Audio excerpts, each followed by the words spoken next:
Luke chapter 15 को एक turning point हम कह सकते हैं। प्रैक्टिकल चीजें बहुत ही इंटरेस्टिंग है। ये सिर्फ एक पैराबल ही नहीं, ये लाइफ को बनाने के लिए एक विषय भी है। नंबर 1, खोया हुआ भेड़। इसके बारे में आपने एपिसोड्स में देखा होगा। जो हमें फॉलो कर रहे हैं वो कार्यक्रम भी देख लें। दूसरा, खोया हुआ सिक्का।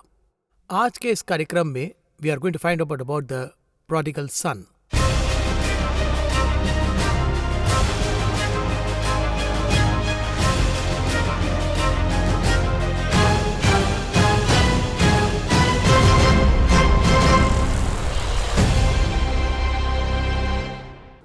बहुत से सवाल है। Let's welcome brother MD Jagan. Brother Jagan, welcome to the programme. धन्यवाद। अब इस स्टोरी को हमने काफी बार सुना है। मतलब पिताजी के 2 बेटे हैं। वो स्टोरी, एक चला गया, खो गया, फिर वापस आ गया। ऐसा स्टोरी हमने छोटा पुत्र ऐसा बहुत बार सुना हमने। अब मेरा सवाल यह है कि ये जो हम पैराबल्स को डिकोड करके बहुत से रहस्य के बारे में बात कर रहे हैं, पवित्र आत्मा ही रहस्य को बाहर निकाल सकता है। तो इस बारे में पवित्र आत्मा क्या कहना चाहता है? ये कहानी जो है, इसकी घटना ऐसा क्यों हुआ? एक्चुअली जैसे आपने बताया कि हम 2 दृष्टांतों को देख चुके हैं, यानी खोई हुई भेड़ और खोए हुए सिक्के को देख चुके। अब इन दोनों में देखे तो एक बाहर खो गया और एक अंदर खो गया। जो बाहर खो गया है वो केवल आवाज के द्वारा ही ढूंढा जा सकता है, नहीं तो नहीं। और जो अंदर खो गया है उसके लिए दिया जलाकर झाड़ बुहारना बहुत जरूरी है। तो अगर आप यहाँ पर देखें तो इन दोनों दृष्टांतों में 2 जगह हैं। 2 अलग तरह से खोजना है, 2 अलग तरह से पाना है। अब इसे कैसे देखे पूछे तो एक तो हमने चर्च में देखा और वो लोग जो कि बाहर खो चुके हैं वो देखा। अब ये जिम्मेदारी है कि हमें इसे खोजना है। अब ये दोनों दृष्टांत तीसरे दृष्टांत में आकर जुड़ जाते हैं। अब हम इसे ही देखने वाले हैं। जैसे आपने बताया, हम 2000 साल पुराने दृष्टांत को देख रहे हैं। अब देखिए, इसके आधार पर इतने साल से कितनी फिल्में बनी, स्किट किए गए, ड्रामा किए गए, ये सब किए गए। हजारों लाखों लोगों ने इस पर संदेश दिए हैं, लेकिन अभी भी इसमें से बहुत कुछ सीखना है। इस दृष्टांत के पीछे कितना कुछ है, लगातार आते ही रहता। यही तो बाइबल की सुंदरता है। अब देखिए, यहाँ पर 2 मुख्य काम हैं। यानी एक तो इसके लिए हम लोग साधारण सा व्यवहार रखते हैं और पूछे तो यानी विलन को बहुत ज्यादा महत्व हम दे देते हैं, बस केवल विलन पर फोकस करते हैं। तो हम देखते हैं कि पिता वहां पर है, बेटा वहां पर है, ये सब हम देखते हैं ना। पिताजी की संपत्ति पिता का सारा धन बर्बाद कर दिया। इन सारी बातों को हम सामान्य रूप में देखते हैं। अब यहाँ पर देखिए, बड़ा बेटा कौन है और छोटा बेटा कौन है, ये देखे तो इसके पहले के दृष्टांतों की तुलना हम इसके साथ में करेंगे। यीशु ने एक साथ में ये दृष्टांत बताए, एक ही अध्याय में। अब इसमें तुलना क्या है अगर ये पूछे तो पहले 2 चीजें खो गई थी ना जी। अब इस तीसरे दृष्टांत में हम हमेशा किसके बारे में कहते हैं? छोटे बेटे के बारे में कहते हैं। और उसे तो उड़ाऊ पुत्र ये नाम भी दे दिया है। जी हाँ, उड़ाऊ पुत्र को उन्होंने तो विलन ही कर दिया हमने। उड़ाऊ पुत्र शब्द बाइबल के वचन में नहीं। यीशु उसे उड़ाऊ पुत्र नहीं देखते, आखिर तक उसे छोटा पुत्र कहा गया है। अब देखिए, ये जो छोटा पुत्र है ये क्या करता है? वो तो दूर चले जाता है, वो खो जाता है। ये जो छोटा पुत्र है ये है वो भेड़, खोई हुई भेड़, बाहर खोई हुई भेड़। लेकिन घर में खोया हुआ सिक्का वो कौन है अगर ये पूछे तो वो बड़ा पुत्र है, यानी एल्डर सन। वो तो घर में ही खो गया था। अब देखिए, इन दोनों में यही फर्क देखते हैं। ठीक है, एक तो बाहर खो गया है और एक तो अंदर खो गया है। बाहर खोया हुआ कौन है? ये तो वो है जो अपनी संपत्ति का हिस्सा लेकर वहां से चले जाता है। वो जानकर ही पूछ रहा, मतलब खो गया वो एक बात है, वो मेरा हिस्सा मुझे दे दो, वो अपना अधिकार पूछ रहा है। मतलब विलफुली अगर ये वो बात कहे तो पापा को दर्द होगा, पता है, और जानते हुए ये पूछ रहा है। संपत्ति का हिस्सा मांगा, ये तो वचन में दिया है। ये बहुत महत्वपूर्ण है क्योंकि बड़े पुत्र के पास जो शब्द होना चाहिए था वो छोटे पुत्र के पास था, हमेशा ही था। इस अध्याय में 3 दृष्टांत हैं, बड़े पुत्र के पास ये शब्द नहीं था। ये क्या है पूछे तो केवल छोटे पुत्र ने ही उसे पिता कहा था। ओहो, बड़े पुत्र को देखिए, उसने पिता ये शब्द बिल्कुल नहीं कहा था, पर वो ये कहता है कि इतने साल तक मैंने तेरी सेवा की है, मैंने तेरी सेवा की, ऐसे कहा। लेकिन यहाँ पर देखिए, यहाँ पर ये शब्द आता है मेरा अधिकार। ये राइट क्यों आया, ये अधिकार क्यों आया? क्योंकि वो मेरे पिता है। देखिए, अब वो अपने पिता से अपनी विरासत मांग रहा है। अब हम यहाँ पर किस एंगल से देखते हैं? पुत्र के एंगल से नहीं, पिता के एंगल से देखते हैं। हम इसे कैसे देखते हैं? पिता की मेहनत की कमाई ये बर्बाद कर देगा। बेटा मांग रहा है कितना बुरा बेटा है, इस तरह हम देखते हैं ना। पिता का एंगल बिल्कुल अलग है। अगर आप ये पूछे कि ये कैसे अलग है, ये मेरी संपत्ति है, मैंने कमाई है, मांगने वाला मेरा ही बेटा है, क्योंकि मैं उसका पिता हूं इसलिए मुझसे मांग रहा है। मैंने ये कमाया है इसलिए अधिकार से मांग रहा है। वो ये नहीं कहता ये मेरा कमाया है, हम दोनों की संपत्ति हमें बांट दे। अब उसे ये अधिकार कहां से मिल रहा है? उसके पिता के कारण ही अधिकार आया। संपत्ति मांगने के लिए उसके पास क्या अधिकार था? उसने कमाया नहीं था। ये भी नहीं कहता कि दादा की संपत्ति हमें दे दे। वो क्या कहता है? पिता की संपत्ति को दोनों में बांट दे। संपत्ति का अपना हिस्सा मांगने का कारण यही था कि वो उसका पिता था। वो इस बात को समझता था। तुम किस अधिकार से मांग रहे हो? मैं उनका बेटा हूं, आपके पास संपत्ति है, आप इसे बांटिए। इस तरह हम इसके साथ क्या करते हैं? ये पैसा मैंने कमाया, ये तुम्हें क्यों दूं? अगर हम ऐसे करें तो हमारे और बेटे के बीच का संबंध खत्म होगा। पिता ने ये संबंध नहीं तोड़ा। ये बताता है कि पिता ने एक शब्द भी कहे बिना अपनी संपत्ति बांट दी। यहाँ देखिए 15-12 में है। उनमें से छोटे ने पिता से कहा, हे पिता, संपत्ति में से जो भाग मेरा हो वो मुझे दे दीजिए। उसने उनको अपनी संपत्ति बांट दी, कहता है दे दी। तो यहाँ पिता ने एक भी शब्द नहीं कहा। देखिए, यही तो एक बात है कि हमें इस एक वचन को कभी नहीं भूलना चाहिए। देखिए, कई बार हमें संदेह उत्पन्न होता है। कौन सा संदेह आता है? और वो ये है कि तुम मेरे नाम से जो कुछ भी मांगोगे वो तुम्हें मिलेगा। ये तो एक वचन है। अब मांगने का मतलब देखिए, बहुत से लोग मुझे कार दीजिए, घर दीजिए, इस तरह यीशु से मांगते हैं। जमीन दीजिए, मेरे पास जमीन नहीं है कहते। अब देखिए, यहाँ पर वो यीशु के नाम में मांगते हैं तो मिलता है कि नहीं? मिल रहा है। मिलता है। मिलने के बाद वो इस बात की गवाही भी देते हैं कि परमेश्वर ने मुझे ये दिया, इस तरह कहते हैं। अब यहाँ पर सवाल है कि उन्होंने सही तरीके से मांगा या नहीं। बहुत से लोग शायद इस बात को स्वीकार न करें या बहुत से लोग इस बात को समझ नहीं पाएंगे, पर यह सत्य है। मेरे नाम से तुम जो चाहो वो मांगो। देखिए, इस तरह से बाइबल में ये तो बहुत ही स्पष्ट रूप में बताया गया है। ये पृथ्वी की बातों को नहीं मांगना है, लेकिन ऊपर की बातों को मांगना है। Don't ask this worldly thing, यही इसका अर्थ है। वो अलग लेवल पे अलग लेवल पर ये बता रहे हैं। देखिए, कई लोग ऐसा वचन लेते हैं, मांगो तो तुम्हें मिलेगा, ढूंढो तो तुम पाओगे। तुम बुरे होकर अपने लड़के वालों को अच्छी वस्तुएं देना चाहते हो, तो तुम्हारा स्वर्गीय पिता अपने मांगने वालों को अच्छी वस्तुएं क्यों न देगा? वो उसके अलावा ये अनैतिक जज के लिए बार बार पूछ रहे हैं और उस प्रश्न के लिए प्रभु उदाहरण भी दे रहे हैं। तो इस जगह पर यहाँ पर देखिए, जो कुछ तुम मुझसे मांगोगे मैं तुम्हें दूंगा। वो क्या देंगे? ये लूका में लिखा हुआ है। वचन स्पष्ट कहता है, तो स्वर्गीय पिता अपने मांगने वालों को पवित्र आत्मा क्यों न देगा, कहता है। तो यहाँ परमेश्वर ने पवित्र आत्मा के बारे में कहा, संसार की वस्तुएं नहीं। देखिए, बार बार सब लोग इस छोटे पुत्र के जैसे हैं। परमेश्वर देते हैं, नहीं दूंगा नहीं कहा, क्योंकि जब छोटे पुत्र ने मांगा तो पिता ने क्या किया? नहीं कहा, नहीं दूंगा नहीं कहा। रिलेशनशिप के बेस पर मेरे नाम में यहाँ पर संबंध आता है। इसका एक अच्छा उदाहरण पुराने नियम में है। एस्तेर को जब रानी बनाने के लिए लाया जाता है, उसे लाने के बाद रानी के जैसे उसे कुछ प्रैक्टिस करनी पड़ती है। उसके जैसे दूसरी लड़कियों ने प्रैक्टिस की। लेकिन देखिए, वहां पर एक वचन है, जब ये सब प्रैक्टिस करके राजा के पास रानी होने के लिए जाते हैं तो वो जो मांगते वो दिया जाता है। ये तो उनका रूल था, जो भी मांगा वो देना है। तो उस समय उन लोगों ने जो भी मांगा उन्हें दिया गया, सबको दिया गया। पर वचन स्पष्ट बताता है, एस्तेर ने कुछ भी नहीं मांगा, लिखा है। अब पता होना चाहिए कि क्या मांगना है और क्या नहीं मांगना है। क्या मैं इसे मांग सकती हूं, लेकिन उसे मिलेगा ही।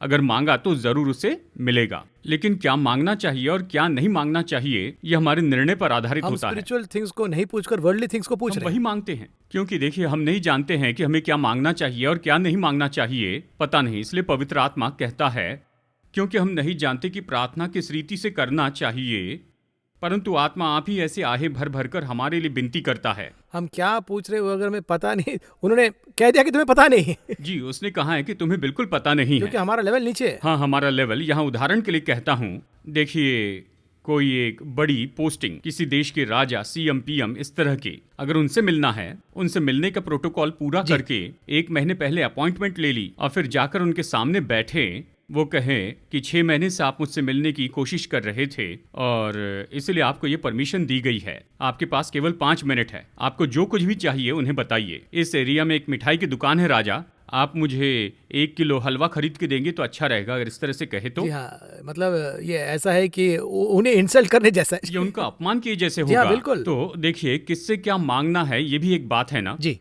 घर में पिताजी के साथ में बैठकर आप उनसे चॉकलेट या कुछ भी मांग सकते हैं, अब इसी तरह से डीओ ऑफिसर से अगर आप मिलेंगे तो आप क्या मांगेंगे? कॉलेज की सीट मांगेंगे ना, है ना? किससे क्या मांगना है ये बात है। तो सर्वशक्तिमान परमेश्वर से क्या मांगना है? उनके लेवल पे वो जो आशा करते हैं उसे वही पूछना मांगना चाहिए। है। छोटा पुत्र क्या मांगता है? वो पिता के साथ में है ये जानकर संपत्ति पूछ रहे हैं। संपत्ति मांगता, नाश होने वाली चीज मांगता है। पिता सोचता है तुम मेरे साथ जिस संबंध में इसलिए कह रहे हो, ठीक है देता हूं, जानता हूं तो उसे बर्बाद करेगा, यू टेक इट अवे। उसे भी दे रहे हैं। दे दिया। इसी तरह परमेश्वर बहुतों को देते हैं। तो अब लोग क्या सोचने लग गए हैं, मैं जो मांगता हूं मुझे मिल जाता है, तो इसे लोग सेवकाई के रूप में करने लग गए हैं। मांगिए मांगिए, परमेश्वर से मांगिए, आप जो भी मांगेंगे वो आपको देंगे। पिता के सामने ये कोई मुद्दा नहीं है, ठीक है, ये मांगता है। इस बेटे के मांगने के पहले संपत्ति किसके पास थी? संपत्ति उनके पास ही है। उसी के पास थी ना। वो उसका अनुभव तो कर ही उसका रहा है। आनंद उठाने के लिए उसके पास सारा अधिकार था, तो क्यों उसे अलग से लेकर उसका आनंद उठाना चाहता था? अब ये 2 भागों में बट चुका है जी। दोनों में बट गया। एक भाग बड़े भाई को मिला, जब नहीं बटा था तो दोनों उसी में रहते थे, जितना चाहे खा सकते थे। अब देखिए इसका क्या हुआ, इसमें ये आ गया मुझे ये चाहिए, इस तरह से ये कॉन्सेप्ट उसमें आया। पिता के रहते कुछ बातों का आनंद नहीं ले पाते हैं, तो सोचता मैं इसे लेकर जाकर अपना आनंद मनाऊंगा। आज भी यही हो रहा है। जब आप यीशु के साथ में अच्छे से करीबी रूप में चलते हैं ना, तो संसार की कुछ बातों का अनुभव नहीं कर पाते। ये सत्य है। अगर आप यीशु के करीब रहें तो प्रभु आपको संसार की बातों का आनंद नहीं लेने देंगे, क्योंकि परमेश्वर सर्वशक्तिमान परमेश्वर हैं। आप जिसका भी आनंद उठाना चाहते उसके अनुमति नहीं होती है। पौलुस यही कहता है, सारी चीजों का आनंद उठाने का अधिकार मेरे पास है, पर वो मेरी भलाई की नहीं है। मेरे पास सभी के ऊपर अधिकार है। हमारे पास आजादी, हम कहते हैं स्वतंत्र देश, तो क्या इसका ये अर्थ है जो मन में आए वो करें? नहीं, there are some rules are there. Rules है। देखिए ये उसी के संदर्भ में है। मैंने रोड टैक्स चुकाया है, तो सड़क पर मैं 200 किलोमीटर की रफ्तार से गाड़ी चलाऊंगा, ये सही है क्या? और आज ऐसा ही तो लोग स्वर्गीय परमेश्वर पिता के साथ में कर रहे हैं। परमेश्वर देंगे, परमेश्वर देंगे, परमेश्वर जो देंगे, मर्जी पूछ सकते हैं। हाँ, जो भी चाहिए मांगो। परमेश्वर कहते हैं ठीक है ले लो, क्योंकि जो कुछ तुम मेरे नाम से मांगोगे तुम्हें वो मिल जाएगा। ये रूल के हिसाब से होगा, ठीक है। वो जो रिलेशन बेसिस में दे दिया और वो लेकर चला गया। लेकिन उन्होंने एडवाइस भी नहीं किया कि तुम पूछ रही है गलत है, कुछ नहीं पूछे, दे दिया। अगर वो सलाह देता तो ये एक विषय है। बस पुत्र ने मांगा और इसने उसे वो संपत्ति दे दी, वो सब कुछ बेचकर चला जाता है। तो देखिए हमारे व्यू में क्या है, मैं मांग रहा हूं और आप नहीं दे रहे, इसका मतलब आपकी संपत्ति मुझसे ज्यादा जरूरी है। तो वो लॉजिक ऐसा घूम जाएगा। देखिए इस तरह से ये हो जाता। इस पिता के लिए पुत्र महत्वपूर्ण है। जानता था मैं इसे संपत्ति दूंगा तो ये बर्बाद कर देगा, पक्का जानता हूं कि ये इसे बर्बाद करेगा, लेकिन एक दिन जब ये सारा धन खत्म हो जाएगा तो मेरा प्रेम याद आएगा। मैंने मांगा, पिता ने दिया, उसने तुरंत ही दे दिया। वो फिर से वापस आया। यहाँ पर बुनियाद तो इस संबंध की है। कई बार परमेश्वर हमें क्यों देते हैं, वो हमें बहुत कुछ देते हैं और वो अपने हाथ से सब देते हैं। लोगों में समझ नहीं होती है। मैंने प्रभु से प्रार्थना की, उसने दे दिया, पर वो चला गया, क्योंकि ये प्रभु की इच्छा नहीं, ये उसकी अनुमति है। हमने इसे कई बार बताया है। बाइबल में 2 कामों के विषय में हमें बहुत सचेत रहना है। एक तो गॉड्स विल और फिर एक और है गॉड्स परमिशन। परमेश्वर की इच्छा में और परमेश्वर की अनुमति में बहुत बड़ा फर्क होता है। देखिए जो तंबू था वो प्रभु की इच्छा थी। परमेश्वर ने मूसा से ये कहा था, फिर भवन बनाया गया, सुलेमान ने बनाया। ये जो भवन था वो परमेश्वर की इच्छा नहीं थी, उसकी अनुमति थी। डेविड पूछ रहे हैं, दाऊद ने विनती की, इसके लिए अनुमति दी। अब देखिए जो शाऊल है ना, शाऊल जो राजा बना था वो परमेश्वर की अनुमति थी। लोग ही मांग रहे थे हम पर एक राजा चाहिए, और फिर जो दाऊद है परमेश्वर की इच्छा है, मुझे मेरे मन का सा एक मनुष्य मिल गया है। यहाँ पर फर्क देखिए लोगों के बीच में। शाऊल देखिए, शाऊल का व्यक्तिगत जीवन मत देखिए, लोगों के नजरिए से देखिए। शाऊल से बढ़कर लोग दाऊद से प्रेम करते थे। तो ये जो फर्क है ये बहुत महत्वपूर्ण है। आज जब हम बोलते हैं तो क्या हम परमेश्वर की इच्छा में बोलते हैं या परमेश्वर की अनुमति है, यही तो सवाल है। एक और बात, हमारी प्रार्थना ये कुछ गलत लग रहा है। मतलब हम ये पूछ रहे हैं कि प्रभु देंगे देंगे। प्रभु मैं पूछ रहा हूँ, अगर ये आपकी इच्छा में हो तो आप कीजिए। ऐसा अगर हमने पूछा तो हम लोग सेफ वो है। सेफ है, यानी सेफ जोन में प्रार्थना करते हैं। मतलब मैं पूछ रहा हूँ, अगर आप नहीं दे तो भी ठीक है, लेकिन ये अगर इच्छा हो। देखिए स्वयं यीशु ने गत्समनी में ये प्रार्थना की थी, तेरी इच्छा हो तो ये कटोरा मुझसे टल जाए, लेकिन मेरी इच्छा नहीं परंतु तेरी इच्छा पूरी हो। यहाँ कहा जाए तो हम ये सोच रहे कि हमारी इच्छा के जैसे वो काम करे। हम फोर्स करते हैं, यानी इस व्यवस्था के अनुसार मुझे दे कहते अधिकार। देखिए कई बार न्यायाधीश क्या करते हैं, आपने भी इससे देखा होगा, वो जानते हैं कि ये दोषी हैं, जानते हैं दोषी है, लेकिन वो दोषी साबित नहीं कर सकते हैं। फैक्ट्स नहीं है। इसलिए जज कहते हैं कि सबूतों के अभाव से, लेकिन वो जज जानते हैं अपने मन में कि ये व्यक्ति चोर है, लेकिन सबूत न होने के कारण दंड नहीं दे सकते हैं। यहाँ पर देखे तो वो चोर है, पर नियम के अनुसार मांगता है। लीगली पूछ रहे हैं। पिताजी मुझे दीजिए। यीशु मसीह के नाम में स्वर्गीय पिता मांगते, ऐसे मांगे तो आएगा, मिलेगा। जी। तो उनको एक बात समझ में आ रहा है, ये जो यंगर सन, उनको वो अगर अपने फादर से पूछे तो मिलेगा, ऐसा क्लैरिटी कंफर्म था, जानते थे। बहुत ही क्लियर है। जी हाँ। अब इस दृष्टांत के पीछे का रहस्य क्या है, इस तरह से अगर पूछे तो यहाँ पर ये जो छोटा पुत्र है ये कौन है, पूछे तो ये कौन है, ये तो इस्राएल का कॉन्सेप्ट है, यानी व्यवस्था के अनुसार चलने वाले लोग। देखिए, ये व्यवस्था के अनुसार आता है और आकर मांगता है, पिताजी मेरा भाग दीजिए, तो पिता उसका हिस्सा उसे दे देता है। क्योंकि वे पिता के इस कॉन्सेप्ट को समझ नहीं पाए, वो दूर चले गए हैं। जाकर बिल्कुल अंत में वो छोटा पुत्र अपने जीवन में जिन बातों से जाता है, इन सारी बातों का अनुभव करके वो वापस आता है। इस्राएल वापस आएगा। हर समय में ये छोटे पुत्र का जो स्वभाव है और इस्राएलियों का स्वभाव एक जैसे ही हैं। यानी हे पिता, वो वापस आते हैं, फिर प्रभु से प्रार्थना करते हैं। जरा सोच के देखिए, उन्होंने जब परमेश्वर को खोजा तो परमेश्वर ने उन पर दया की। यहाँ पर देखिए, बेटा वापस आता है, पिता उसे गले लगा लेता है। इसलिए परमेश्वर कहते हैं, यहाँ पर पिता उसे बिल्कुल नए वस्त्र पहनाता है। यहेजकेल 16 में इसराइल के बारे में कहा, मैं उन्हें नए वस्त्र पहनाऊंगा। अगर इसे आप गौर से देखें, अब ये छोटे पुत्र का जो कॉन्सेप्ट है, ये पूरी तरह से किसके बारे में बताता है, पूछे तो इस्राएली लोगों के बारे में बताता है। एक पिता के दो पुत्र थे। देखिए, इसका अर्थ ये है, जो स्वर्गीय पिता है उसके दो नियम हैं, इन दोनों नियम में उसके पुत्र हैं। और यही बात तो पौलुस यहाँ पर गलातियों की पत्री में बताता है, यानी अध्याय 3 और 4 में पढ़े तो पाएंगे। वो कहता है कि इस तरह के दो नियम हैं। अब्राहम के दो पुत्र थे, कहता है, एक हाजिरा से और ये तो सारा से हुआ था। अब इन दोनों संतानों के लिए उसने दो नियम दिए हैं, व्यवस्था दी है, स्वतंत्रता दी है। ये दो नियम के ये दो लोग हैं। अब देखिए, ये छोटा पुत्र तो फिर लौट आया, दूसरा पुत्र तो छोटा पुत्र था। बाइबल में पढ़े तो ज्यादातर लोग सोचते हैं व्यवस्था तो पहले आई, स्वतंत्रता की व्यवस्था बाद में आई। सच में स्वतंत्रता की व्यवस्था तो पहले आई। अब्राहम को पहले रोटी और दाखरस दिया गया था जी। वही रोटी और दाखरस फिर से यीशु ने हमें दिया है। तो आने में देखा जाए तो पहले ही है स्वतंत्रता की व्यवस्था और फिर दूसरी है वो व्यवस्था। अब देखिए, व्यवस्था के अनुसार इस्राएली लोगों के लिए ये चिन्ह है छोटा पुत्र। देखिए, सब कुछ उसने बर्बाद कर दिया, पहले आनंद उठाया, सब कुछ उसने खर्च कर दिया। परमेश्वर ने दिया आशीषों को इस्राएली ने क्या किया, पूरी तरह उपयोग कर लिया। सब कुछ उपयोग करने के बाद में, यानी 19वीं सदी के बाद में, जब हिटलर ने उन्हें पकड़ा, जैसे इस दूसरे बेटे ने सुअर का भोजन खाया, उसी तरह से वो भी ऐसी मुश्किलों में से होकर गए। पूरे संसार में अगर एक ही बहुत ज्यादा मुश्किलों को सहन किया तो वो केवल यहूदी हैं जी। और वो भी लगातार भुगत रहे, मतलब फ्रॉम द बिगिनिंग अगर आप देखें तो अच्छे से प्रॉस्पर हो रहे हैं, और ये प्रॉस्पर होना ही एक पनिशमेंट में बदल रहा है। जी हाँ। देखिए, बाइबल में एक ये भेद है, एक रहस्य है जिसे हमें समझना जरूरी है। शुरू से ही लेकर कलीसिया के लोग कहिए या प्रभु के लोग हमेशा सताए गए हैं। लेकिन जब आशीष आती है, आशीष नहीं चाहिए नहीं कहता, आशीषों को सही तरह से हैंडल करना आना चाहिए। ऐसा क्यों पूछे तो एक पत्थर से केवल गोलियत को मार सकते थे, एक ही मनुष्य को मार सकते थे, लेकिन तलवार ले ले तो कितने को भी मार सकते थे। लेकिन पत्थर से तो केवल एक ही को मारा जा सकता है, लेकिन एक ही तलवार बहुत से लोगों को मार सकती है। तो ब्लेसिंग्स जब मिलता है तो सतर्क रहना और ध्यान रखना बहुत ही जरूरी है। यानी सताव के समय से बढ़कर हमें आशीष को 2-3 गुना सावधानी से हैंडल करना होगा। तलवार हैंडल किए जैसे हैंडल करना है। स्लिप हो गया तो रिवर्स हो जाएगा। जी हाँ, जरा इसे गौर से समझिए। मैदान में भेड़ों को चराने से लेकर शाऊल के डर से जंगल में भागना, दाऊद उसमें भी ईमानदार था।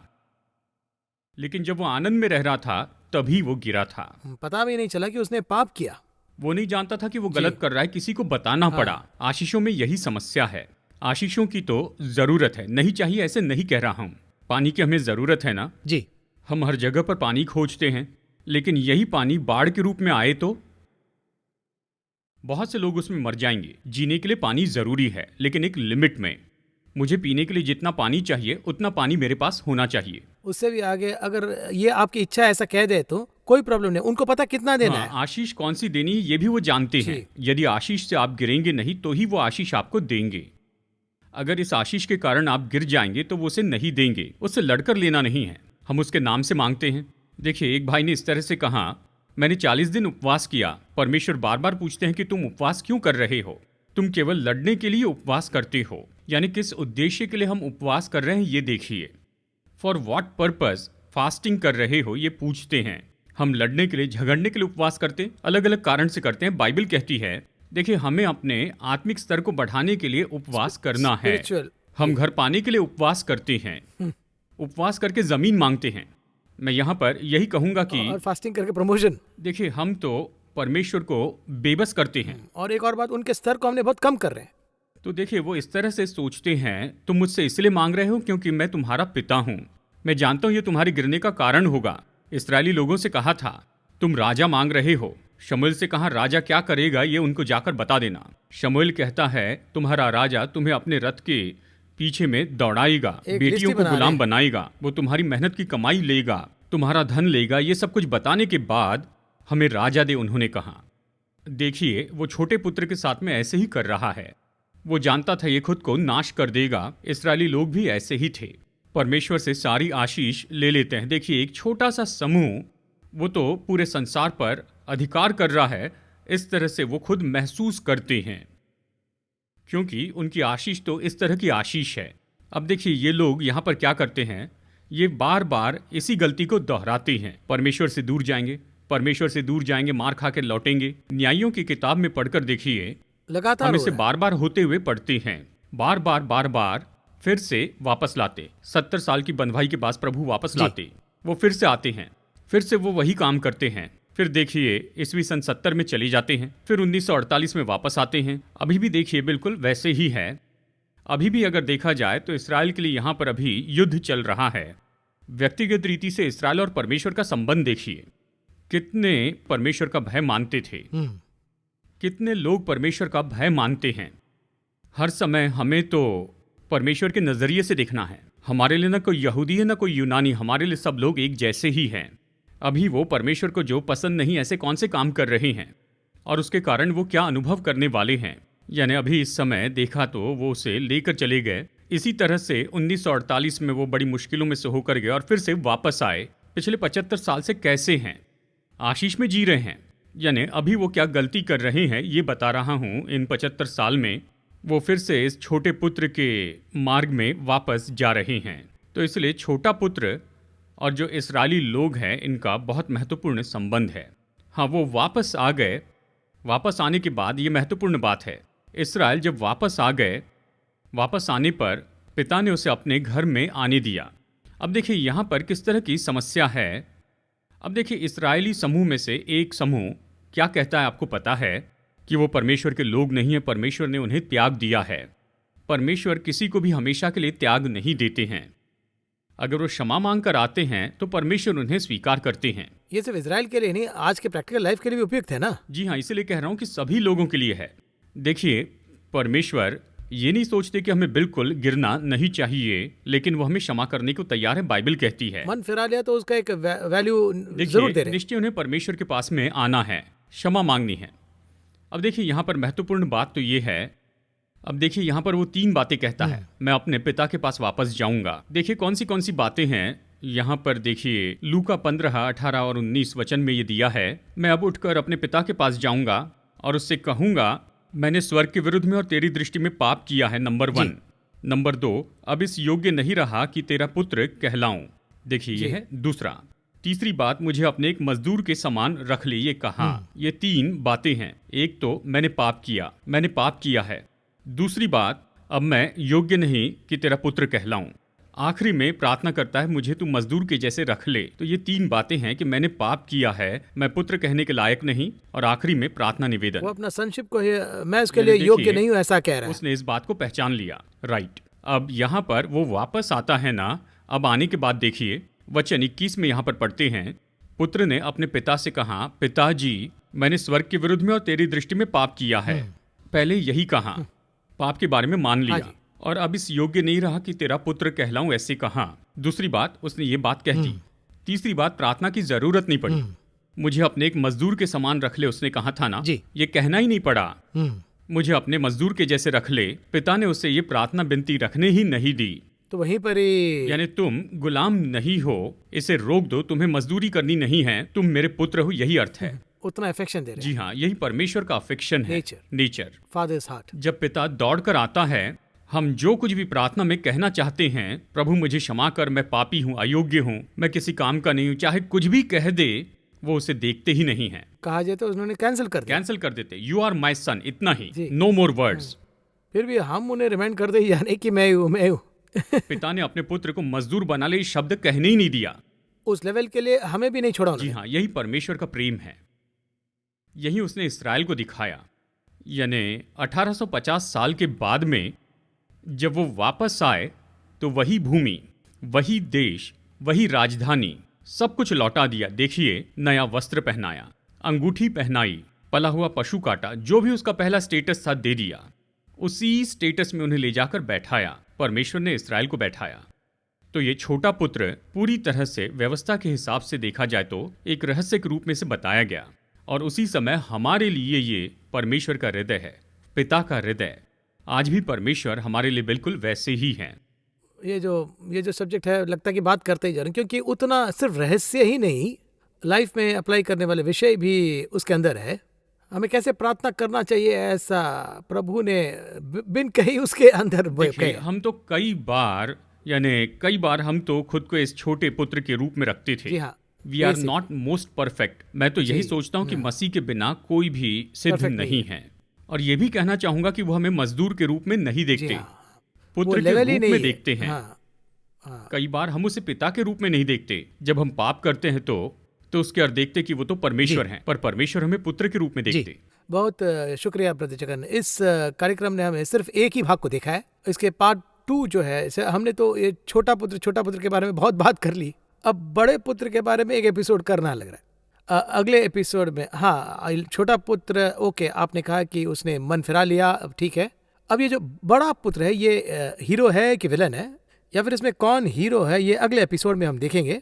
अब अगले एपिसोड में जाने से पहले आप कुछ कहना चाहेंगे? अब देखिए, हम लोग मीडिया में होने के कारण हीरो विलन कॉन्सेप्ट में चलते हैं। देखिए, अगले एपिसोड में एक और विलन है, उसके बारे में देखेंगे। अगर प्रभु की इच्छा हुई और उसका आगमन नहीं हुआ तो हम इसे देखेंगे। इस कार्यक्रम में आने के लिए बहुत बहुत धन्यवाद। अगले एपिसोड के लिए मैं वेट कर रहा हूँ। Will see you again in another interesting episode of understanding the secrets of the parables. धन्यवाद, नमस्कार। धन्यवाद। दृष्टांत और रहस्य इस कार्यक्रम को देखने के लिए धन्यवाद। इस कार्यक्रम के माध्यम से प्रभु के राज्य के रहस्य को आप जाने होंगे, यह हमारा विश्वास है। इस कार्यक्रम को बहुत से लोगों के साथ साझा करें।